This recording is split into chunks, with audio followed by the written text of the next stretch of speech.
protect yourself, protect the car, and if they cool down, then they start again. So if you see a cell go off, something's wrong, check it.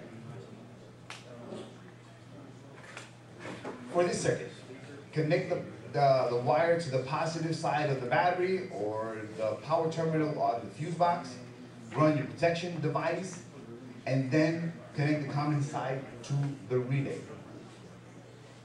Here's our circuit. This is our protection device, coming off the battery, connecting to the common side of the relay. Again, that breaker should be connected as close to the battery as possible. So to avoid, if you don't want to run 5 feet of wire or 6 feet of wire, then put your device on it. Why? Because that part of the wire is not protected. Something happens to that wire, it gets heated, it gets touched something that's hot, you'll have a meltdown and your breaker will say, not my problem. If you put your breaker close as possible to the origination of the circuit, then the whole thing is protected. Okay, then connect the normally open side of the relay to the generator. Make sure the generator is also connected to ground. We started here, again, with our circuit. We have our breaker. We connect it to the relay. It will not go on until this says yes and this is on. The power will continue over here and then energize your cell. Your cell also has to be connected to ground. I made this here for aesthetic purposes. This could be individual grounds connected to the body of the vehicle. But we just did it that way, just to make it look good. Next, as a part of the power circuit, it is recommended that you install an indicator lamp, preferably green. Does anybody know why green? I already do.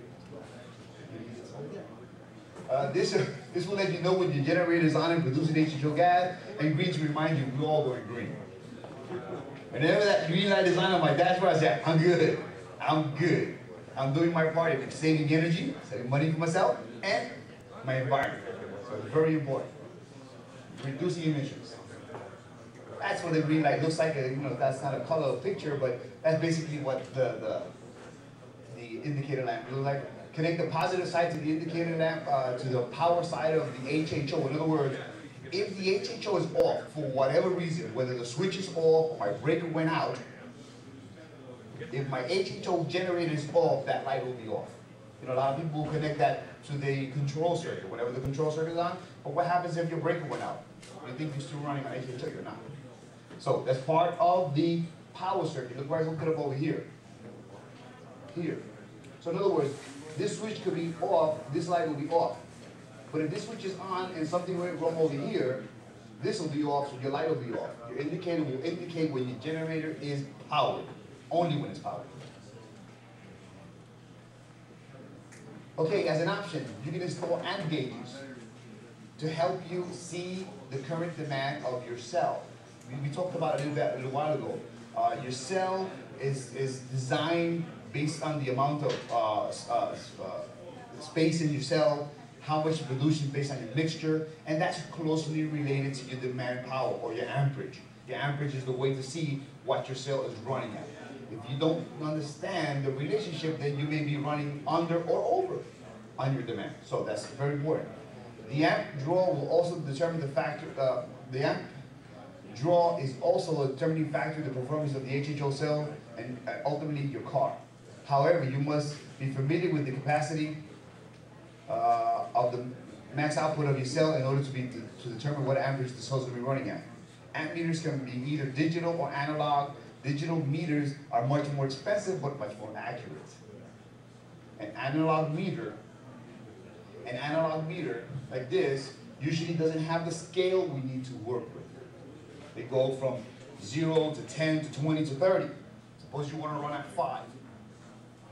Not a good indicator because you can't tell between 1 and 10 exactly what you're having. You can get one of these that's a little bit more expensive, but if you're working on your car, we recommend you put something on like that, or you can get something like this from Craftsman that can do a whole lot of stuff. With this one, I can check my amperage without having to disconnect any wires. I can check temperature of my cell. This has got a temperature sensor there.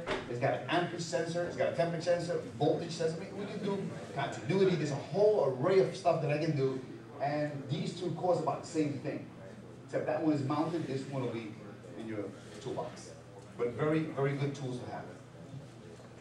And by the way, you have to get familiar with it. This is a good tool, but it's got a lot, you have to take some time to read it, understand it, but very useful. What's the cost? About $60. $60 in Sears. The ammeter can be installed between the breaker and the relay power.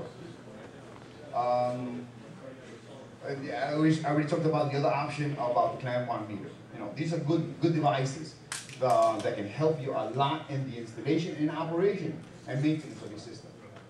Last but not least, have fun and be careful. Did I say that enough times?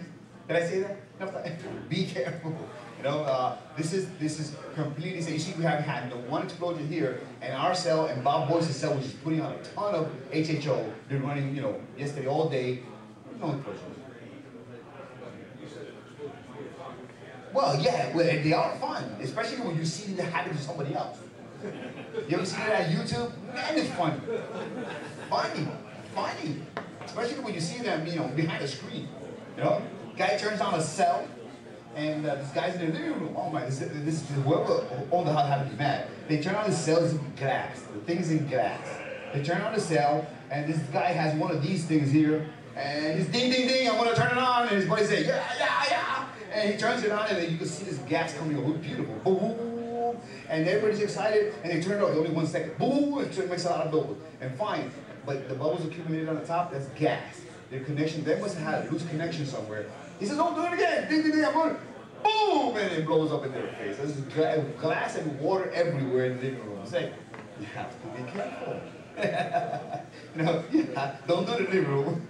Do it in the garage. We do it in the barn. It's a relatively safe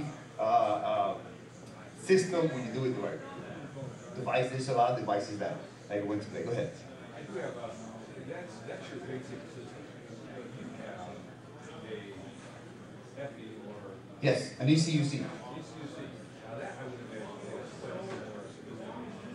is Yes, well, there's another 2 or 3 wires to connect to it. Yes, when it comes to installing the ECUC in the car, then you have to access your O2 sensors, and in some cases that is complicated. In other words, you have to get under the car is dirty, sometimes they're in tight situations, you have to let the car cool down. Some cars are difficult, like we did a 2500, it was a Ford, you know, pickup truck.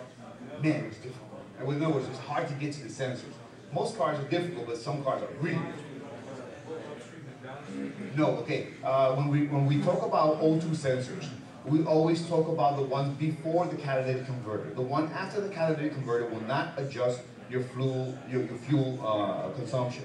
It'll only tell you if the catalytic converter is doing its job or not. So we only talk about the ones prior to, before, upstream from the catalytic converter. So we ask people, how many sensors do you have? They'll say, oh, I have 4. No, you don't have 2. We're going to talk about the 2. Oh, I have 2. How many catalytic converters do you have? 1. Then you have 1. That's it.